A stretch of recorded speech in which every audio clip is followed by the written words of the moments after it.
Il y a quelque chose qu'Elena Blavatsky a découvert en 1887, quelque chose qui a bouleversé à jamais notre compréhension de la mort. Un secret si troublant qu'elle ne le confia qu'à ses disciples les plus proches avant de s'éteindre. Certaines âmes, a-t-elle révélé, ne peuvent plus se réincarner. Elles sont piégées, ici, dans notre réalité, pour l'éternité. Et si vous ne décryptez pas les signes que je vais vous dévoiler aujourd'hui, vous pourriez être la suivante.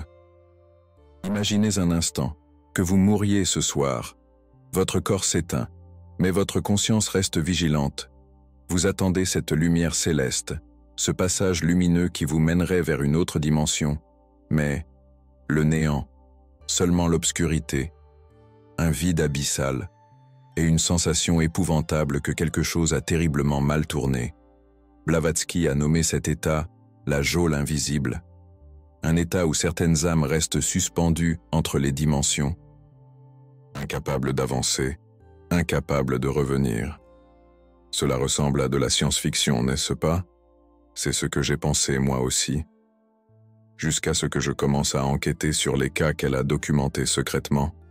Le premier cas que j'ai trouvé m'a glacé le sang.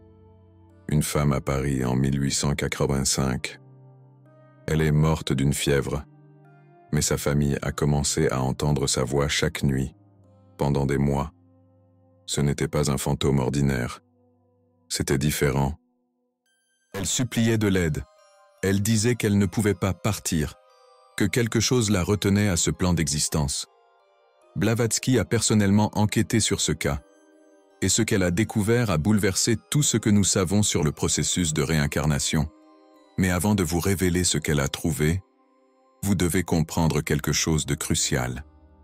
Le processus de réincarnation n'est pas automatique, il ne l'a jamais été. Pendant des millénaires, les traditions spirituelles ont enseigné que toutes les âmes se réincarnent naturellement, que c'est un cycle infini et inévitable. Mais Blavatsky a découvert ce que les anciens maîtres ont délibérément caché.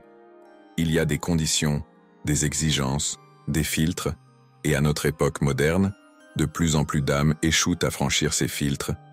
Pensez-y de cette façon. Imaginez que la réincarnation soit comme monter à bord d'un bateau. Pendant des millénaires, ce bateau passait toutes les quelques minutes. Il y avait toujours de la place. Il y avait toujours une prochaine occasion. Mais quelque chose a changé au XIXe siècle. Le bateau a commencé à se remplir. Les places sont devenues plus rares, et certaines âmes ont commencé à rester sur le quai. Pour toujours. Blavatsky a identifié 3 types d'âmes qui ne peuvent plus se réincarner. Et une de ces catégories pourrait vous inclure. Avez-vous déjà senti que vous n'appartenez pas à cette époque? Que vous êtes arrivé ici par erreur? Que votre âme est plus vieille que votre corps? Cette sensation pourrait être plus réelle que vous ne l'imaginez. Le premier type, ce sont les âmes que Blavatsky a appelées les anciens. Des âmes qui se sont réincarnées tellement de fois qu'elles ont épuisé leur quota cosmique de vie terrestre, comme une bibliothèque dont les livres sont usés, irrémédiablement abîmés. Ces âmes sont arrivées à un point où elles ont appris tout ce qu'elles pouvaient apprendre dans la dimension physique. Elles ont expérimenté chaque leçon possible. L'amour, la perte, la trahison, la rédemption, le pouvoir, l'humilité, tout. Blavatsky a découvert que ces âmes portent des marques spécifiques qui les trahissent. Elles possèdent une sagesse prématurée qui ne correspond pas à leur âge physique. Elles connaissent des choses qu'elles n'ont jamais étudiées. Elles comprennent des cultures qu'elles n'ont jamais visitées. Elles parlent des langues qu'elles n'ont jamais apprises. Ce sont les enfants qui, à 5 ans, s'interrogent sur la mort, avec une compréhension qui effraie les adultes. Ce sont les adolescents qui ressentent une nostalgie pour des époques qu'ils ont vécues avant leur naissance. Ce sont les adultes qui regardent les montagnes et se souviennent de les avoir vues se former. Mais il y a un signe encore plus clair. Les anciens ressentent une fatigue existentielle qui ne se guérit pas avec le repos, un épuisement de l'âme qui vient d'avoir trop vécu, d'avoir aimé et perdu trop souvent, d'être mort et renaître jusqu'à ce que le processus perde son sens. Lorsqu'elles meurent, l'univers les considère comme diplômés. Mais voici le problème. Toutes ces âmes ne sont pas prêtes à obtenir leur diplôme. Beaucoup s'accrochent désespérément à l'expérience humaine. Elle refuse d'aller de l'avant vers le niveau d'existence suivant. Et elle reste piégée dans un purgatoire spirituel. Blavatsky a trouvé la preuve de cela dans des manuscrits tibétains secrets qui lui ont été révélés par les maîtres ascensionnés. Des textes qui parlaient d'âmes suspendues, qui erraient dans les plans astraux, invisibles aux vivants mais incapables de mourir vraiment. Connaissez-vous cette sensation lorsque vous entrez dans un endroit et que vous sentez une présence? Lorsque l'air devient lourd sans raison apparente? Cela pourrait être ces âmes diplômées mais perdues, prises au piège entre les mondes. Le deuxième type est encore plus troublant. Ce sont les âmes que Blavatsky a appelées les âmes brisées. Des âmes qui se sont tellement divisées à travers de multiples vies qu'elles ont perdu leur cohésion spirituelle. Imaginez votre âme comme un miroir d'âme parfait. Chaque vie, chaque traumatisme, chaque mauvaise décision morale crée de petites fissures. Normalement, entre les vies, l'âme se régénère, elle guérit, elle redevient entière. Mais certaines âmes accumulent trop de dommages. Les fissures deviennent des fractures. Les fractures deviennent des divisions complètes. Lorsque ces âmes tentent de se réincarner, le processus échoue. C'est comme essayer de verser de l'eau dans un récipient brisé. L'essence se répand, se disperse, se perd. Blavatsky a documenté des cas de personnes qui se souvenaient de fragments de multiples vies simultanément. Pas des vies séquentielles, mais des vies superposées. Comme si une seule et même âme avait été répartie entre plusieurs corps à différentes époques. Le cas le plus dramatique qu'elle ait enregistré est celui d'un homme à Paris qui se souvenait d'être simultanément un soldat romain, un moine médiéval et un marchand de la Renaissance. Il ne contrôlait pas quelle mémoire était dominante à chaque instant. Au petit déjeuner, il pouvait parler latin. À midi, il priait en position de prière. Le soir, il calculait des gains commerciaux avec des pièces qui n'existaient plus. Sa famille l'a interné 3 fois dans des asiles. Les médecins n'ont rien trouvé de physiquement anormal chez lui. Mais Blavatsky a compris qu'il n'était pas fou. C'était une âme brisée, essayant désespérément de rassembler ses morceaux dispersés. Ces personnes développaient une schizophrénie spirituelle. Elles entendaient des voix qui étaient en réalité d'autres fragments d'elles-mêmes, criant depuis différentes dimensions temporelles. Ce qui est le plus terrifiant, c'est que lorsque ces âmes meurent, ces fragments restent piégés aux époques où ils se sont fragmentés à l'origine. Une partie de leur essence reste dans la Rome antique, une autre partie dans le monastère médiéval, une autre à la Renaissance, et ils ne peuvent jamais se réunir pour former une âme complète capable de se réincarner. Et quand ils mouraient, ces fragments ne pouvaient pas se réunir. Ils restaient éparpillés dans le cosmos comme les pièces d'un puzzle qui ne peut plus être complété. Avez-vous eu des rêves où vous êtes plusieurs personnes différentes en même temps? Où votre conscience se divise entre de multiples perspectives? Cela pourrait être un signe de fragmentation de l'âme. Mais le troisième type est le plus terrible de tous. Ce sont les âmes que Blavatsky a nommées les marquées. Des âmes qui ont commis des actes si atroces dans des vies antérieures que l'univers lui-même les a étiquetés comme inaptes à la réincarnation. Comme des criminels sur une liste. Noir cosmique, nous ne parlons pas d'erreurs communes. Nous commettons tous des erreurs. Nous blessons tous les autres sans le vouloir. L'univers est compréhensif face aux fautes humaines normales. Nous parlons d'âmes qui ont délibérément choisi le mal pur, qui ont causé des souffrances massives sans remords, qui ont trahi les principes fondamentaux de l'existence, des génocidaires, des tortionnaires systématiques, ceux qui ont détruit des âmes innocentes par pur plaisir. L'univers a développé un mécanisme de défense contre ces âmes, un filtre qui les identifie et les bloque du processus de réincarnation. Lorsqu'elles meurent, elles sont envoyées là où Blavatsky a appelé la vallée de l'attente éternelle, un plan dimensionnel où elles expérimentent toutes les souffrances qu'elles ont causées, multipliées infiniment, sans possibilité d'échappatoire ou de rédemption. Mais voici ce que personne ne vous dit, ce que Blavatsky a découvert dans ses dernières années de vie et qu'il a tant terrifié qu'elle ne l'a presque chuchoté qu'à ses élèves les plus fidèles. Le système est en train de se briser. Quelque chose dans le cosmos a changé vers 1850. les règles qui avaient gouverné la réincarnation pendant des millénaires ont commencé à faillir. Des âmes qui devraient pouvoir se réincarner normalement ont commencé à rester piégées. Le filtre cosmique est devenu plus strict, plus exigeant, plus cruel. Et chaque décennie qui passe, les conditions deviennent plus difficiles à remplir. Blavatsky croyait que cela était lié à l'éveil spirituel massif de l'humanité. Ironiquement, plus les gens cherchent l'illumination, plus il y a de compétition pour les espaces de réincarnation disponibles. C'est comme si l'univers élevait ses standards, rendant plus difficile de se qualifier pour une nouvelle vie. Et les âmes qui ne répondent pas à ces nouveaux standards restent piégées ici, dans cette dimension, incapables d'avancer ou de reculer. Vous souvenez-vous de cette sensation que vous avez parfois que le monde devient plus lourd, plus dense, plus difficile à naviguer spirituellement? Cela pourrait être parce qu'il est rempli d'âmes perdues qui ne peuvent pas trouver la sortie. Mais il y a des signes que Blavatsky a identifiés pour reconnaître si votre âme pourrait être en danger. Et il y a des choses que vous pouvez faire pour vous protéger, des méthodes qu'elle a développées en secret, des rituels qui peuvent nettoyer les marques de votre âme, des pratiques qui peuvent vous préparer au moment venu. Parce que la vérité est celle-ci. Blavatsky n'a pas révélé cette information pour vous terrifier. Elle l'a révélée pour vous sauver. Elle savait que les âmes préparées trouvent toujours un chemin.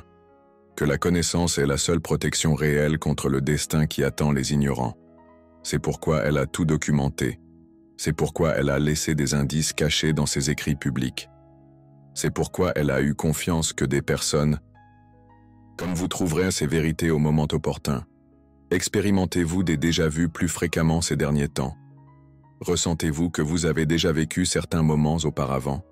Cela pourrait être votre âme se souvenant de vie que vous ne devriez techniquement plus pouvoir vous rappeler. Vous réveillez-vous certaines nuits avec la sensation que quelqu'un vous observe? Ressentez-vous des présences que vous ne pouvez pas expliquer? Cela pourrait être d'autres âmes piégées, essayant de communiquer avec vous. Avez-vous remarqué que vos rêves deviennent plus vifs et plus étranges chaque année? Que vous visitez des endroits que vous ne reconnaissez pas mais qui vous semblent familiers? Votre âme pourrait être en train de saigner des souvenirs d'autres plans dimensionnels. Ce sont les signes que Blavatsky a identifiés. Les symptômes d'une âme qui commence à se déconnecter du cycle normal de réincarnation. Mais tout n'est pas perdu. Il existe un processus, une méthode qu'elle a développée pour s'assurer que votre âme maintienne sa capacité de se réincarner. Un système qui peut nettoyer les marques, rassembler les fragments et garantir votre place dans le prochain cycle d'existence. Et je vais partager avec vous exactement comment fonctionne ce processus. Mais avant de révéler la méthode de Blavatsky, vous devez comprendre pourquoi elle a pu découvrir cela alors que personne d'autre n'a pu le faire. Elena Blavatsky n'était pas une médium ordinaire. N'était pas une spiritualiste jouant avec des planchettes Ouija dans des salons victoriens. C'était quelque chose de beaucoup plus dangereux et puissant. C'était une infiltrée. Les maîtres ascensionnés, ces êtres qui guident supposément l'évolution spirituelle de l'humanité, l'ont choisi pour une mission spécifique, s'infiltrer dans les cercles ésotériques occidentaux et planter certaines vérités que l'humanité avait besoin de connaître. Mais Blavatsky est devenue ambitieuse, elle a commencé à enquêter sur des secrets qu'elle n'était pas censée connaître. Et ce qu'elle a découvert l'a changé à jamais. Le processus de réincarnation n'est pas naturel, il est artificiel. Il a été conçu par des entités qui opèrent à partir de dimensions supérieures. Des entités qui utilisent les âmes humaines comme une sorte de ressource énergétique cosmique. Imaginez-le comme une ferme spirituelle. Les âmes sont plantées dans des corps physiques, récoltées lorsqu'elles meurent, traitées dans les plans astraux et replantées dans de nouveaux corps. Un cycle infini de culture énergétique. Mais certaines âmes développent une résistance au processus. Elles deviennent trop conscientes, trop éveillées, trop dangereuses. Et lorsque cela se produit, le système les rejette. C'est la vérité que Blavatsky a découverte et qui l'a tant terrorisée qu'elle a passé ces dernières années à développer des contre-mesures, des façons de faire en sorte qu'une âme paraisse normale aux yeux des filtres cosmiques, des façons de pirater le système de réincarnation. La première méthode qu'elle a développée, elle l'a appelée la mort consciente. La plupart des gens meurent dans la panique, la confusion ou l'inconscience. Leur âme est entraînée par le processus automatique de transition. Ils n'ont aucun contrôle sur ce qui se passe ensuite. Mais Blavatsky a enseigné à ses élèves, les plus avancés, comment mourir éveillé, comment maintenir une conscience totale pendant le processus de mort, comment naviguer consciemment les plans astraux. Lorsqu'une âme meurt consciente, elle peut choisir son propre destin. Elle peut éviter les filtres, elle peut trouver des portails alternatifs vers la réincarnation. Mais comment pratiquer cela? Blavatsky a développé une série d'exercices qu'elle a appelés essais de mort. Des méditations où vous pratiquez le processus de quitter votre corps tout en restant complètement éveillé. Chaque soir, avant de dormir, vous vous allongez en position complètement plate. Vous respirez profondément 3 fois, et ensuite, vous imaginez avec une clarté totale que votre corps est en train de mourir, non pas par peur, mais par curiosité scientifique. Vous sentez votre respiration ralentir, comment votre cœur bat plus doucement, comment votre conscience se détache progressivement de vos sens physiques. Elena Blavatsky a été très précise sur les étapes. D'abord, vous perdez la sensation dans vos pieds. Vous les visualisez devenir froids, lourds. Déconnectés, puis les jambes, ensuite le torse, enfin les bras et la tête. Pendant ce temps, votre esprit reste absolument clair. Vous observez le processus comme un scientifique observant une expérience, sans panique, sans résistance, seule observation pure. Dans les premières semaines, la plupart des gens paniquent et retournent brutalement au corps. C'est instinctif. L'âme humaine a peur de la mort, même simulée. Mais avec une pratique constante, votre âme apprend qu'elle peut exister indépendamment, qu'elle peut flotter hors du corps sans se perdre, qu'elle peut naviguer dans des états altérés de conscience sans se dissoudre. Blavatsky enseignait qu'après 3 mois de pratique quotidienne, vous commencez à retenir des souvenirs clairs de ces états. Après 6 mois, vous pouvez rester consciente pendant des périodes plus longues. Après 1 an, vous pouvez explorer les plans astraux proches tout en maintenant votre connexion avec le corps physique. Après des mois de pratique, votre âme apprend qu'elle peut exister indépendamment du corps, qu'elle peut naviguer dans des états altérés de conscience sans se perdre. Lorsque votre mort réelle surviendra, ce ne sera pas une surprise. Ce sera quelque chose de familier, quelque chose que vous aurez pratiqué 1000 fois, et vous pourrez garder le contrôle. La deuxième méthode de Blavatsky était encore plus révolutionnaire. Elle l'appelait le nettoyage des archives akashiques. Chaque âme porte en elle un enregistrement complet de toutes ses vies passées. Chaque action, chaque pensée, chaque décision est gravée dans ce que les mystiques appellent les archives akashiques. Lorsque vous mourrez, ces archives sont examinées par des filtres cosmiques. S'ils trouvent trop de marques négatives, trop de traumatismes non résolus, trop de fragmentation spirituelle, votre âme est rejetée pour la réincarnation. Mais Blavatsky a découvert que ces archives peuvent être éditées, pas complètement effacées. Cela serait impossible, mais elles peuvent être recontextualisées, recadrées, présentées sous un jour différent. Vous souvenez-vous de cette fois où vous avez profondément blessé quelqu'un, de cette décision prise par pur égoïsme, de ce moment où vous avez choisi votre confort plutôt que le besoin d'un autre? Ces événements sont marqués en rouge dans vos archives akashiques. Ce sont des signaux d'alarme pour les filtres cosmiques. Mais avec la méthode de Blavatsky, vous pouvez transformer ces marques rouges en leçons d'or. Vous prenez chaque erreur, chaque échec, chaque moment d'obscurité de votre âme, et vous les recadrez comme des expériences d'apprentissage nécessaires à votre évolution spirituelle. Vous ne les niez pas, vous ne les minimisez pas, vous les reconnaissez pleinement, mais vous changez leur contexte cosmique. Oui, j'ai blessé cette personne, mais cette expérience m'a appris la profondeur réelle de l'amour. Sans connaître la cruauté, je n'aurais jamais compris la véritable compassion. Oui, j'ai choisi l'égoïsme, Mais ce choix m'a montré le vide de vivre seulement pour moi-même. Il était nécessaire pour développer ma capacité de service aux autres. Ce n'est pas de l'auto-tromperie, c'est une recontextualisation spirituelle. Lorsque les filtres cosmiques examinent vos archives, ils ne voient plus une âme marquée par des erreurs. Ils voient une âme qui a consciemment transformé ses expériences obscures en sagesse lumineuse. Et cette âme est considérée comme précieuse pour la réincarnation. Mais il y a une troisième méthode, la plus puissante et la plus dangereuse de toutes. Blavatsky l'appelait l'alliance interdite. Au cours de ses recherches, elle a pris contact avec des entités qui opèrent en dehors du système officiel de réincarnation, des êtres qui aident des âmes spécifiques à trouver des voies alternatives vers de nouvelles vies. Ces êtres ne sont pas nécessairement bons ou mauvais, ils sont simplement autres. Ils opèrent selon des règles différentes. Ils ont leurs propres objectifs cosmiques, mais ils sont prêts à faire des marchés. Blavatsky a négocié avec eux un protocole spécial, une façon de garantir la réincarnation même pour les âmes qui ont été rejetées par le système officiel.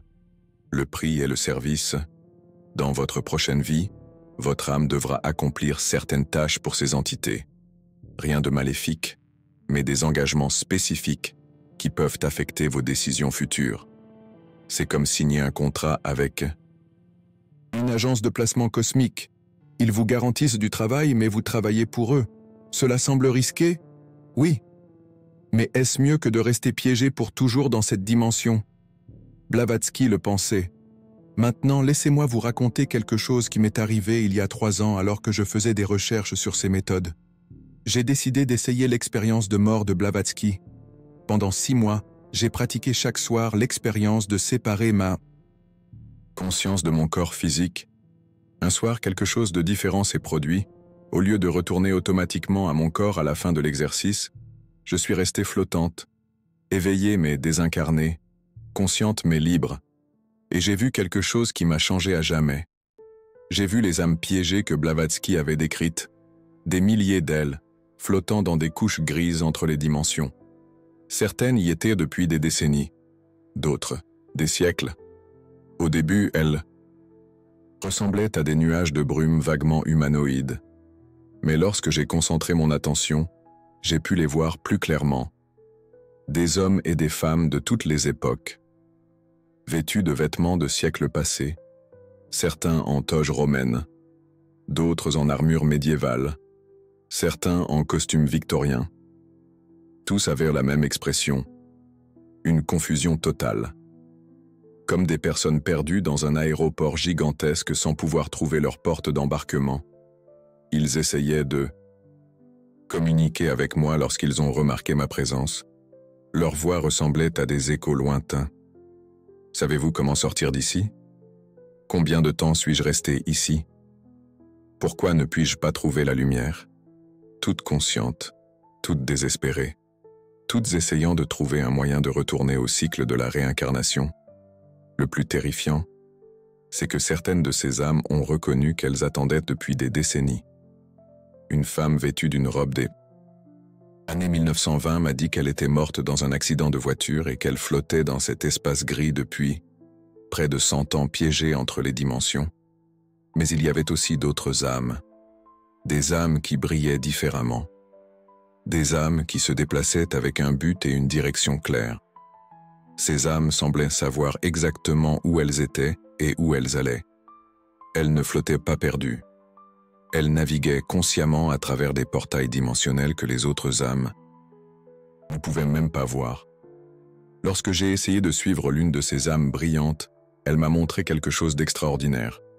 Elle m'a montré qu'il existait de multiples voies de sortie de cette dimension intermédiaire. Des voies qui n'étaient invisibles que pour les âmes qui avaient été entraînées à les voir. Ces âmes avaient appris les méthodes de Blavatsky. Elles savaient comment naviguer dans le système, comment éviter les pièges.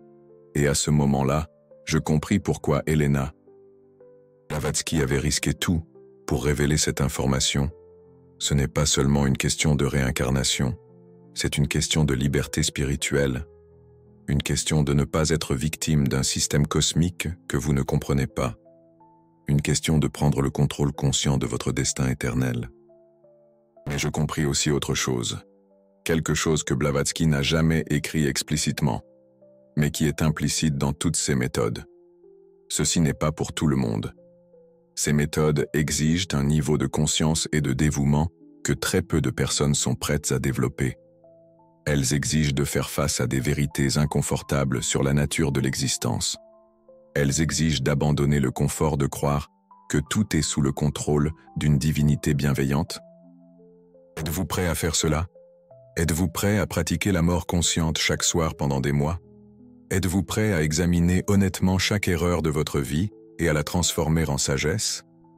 Êtes-vous prêt à envisager de former des alliances avec des entités que vous ne comprenez pas complètement? Si votre réponse est non à l'une de ces questions, alors il est peut-être préférable de vivre dans une espérance ignorante, de croire que tout ira bien automatiquement. Mais si votre réponse est oui, alors vous avez du travail à faire. Commencez ce soir, avant de vous coucher. Pratiquez l'essai de mort. 15 minutes seulement. Allongez-vous, respirez profondément et imaginez consciemment que votre corps est en train de mourir, tandis que votre esprit reste éveillé. Observez ce qui se passe. Observez ce que vous ressentez. Observez comment votre âme réagit. Car voici la vérité finale qu'Helena Blavatsky a découverte. Le destin de votre âme n'est pas prédéterminé. Il n'est pas entre les mains de forces au-delà de votre contrôle. Il est entre vos mains. Il l'a toujours été. Sauf que personne ne vous a appris que vous aviez le pouvoir de le contrôler. Les systèmes cosmiques, les filtres de réincarnation, les entités supérieures, tous fonctionnent sur une hypothèse fondamentale, que les âmes humaines sont inconscientes et ignorantes de leur propre pouvoir. Mais lorsqu'une âme s'éveille à sa véritable nature, lorsqu'elle apprend à naviguer consciemment les plans spirituels, lorsqu'elle prend la responsabilité totale de son destin éternel, alors toutes les règles changent. Alors cette âme devient libre.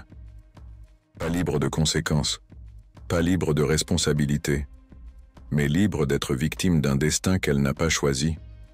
Helena Blavatsky a passé toute sa vie à développer ses outils de libération spirituelle, non pas pour créer une nouvelle religion, non pas pour gagner des adeptes, mais pour s'assurer que des âmes comme la vôtre aient une chance de s'échapper, lorsque le moment sera venu. Maintenant, l'information est entre vos mains. Ce que vous en ferez déterminera si votre âme accède à la vraie liberté, ou reste piégée pour toujours dans les systèmes de contrôle cosmique que la plupart des gens ignorent même. Le choix vous appartient, mais rappelez-vous, le temps n'est pas infini. Chaque jour qui passe sans que vous vous prépariez, c'est un jour de moins pour assurer votre liberté éternelle. Et selon les calculs de Blavatsky, les conditions pour la réincarnation vont devenir exponentiellement plus difficiles dans les prochaines décennies. Les âmes qui ne seront pas prêtes à ce moment-là resteront piégées ici, pour toujours. Serez-vous l'une d'elles, ou serez-vous l'une des rares qui a appris le secret de la liberté spirituelle à temps? La réponse réside dans ce que vous ferez, cette nuit même,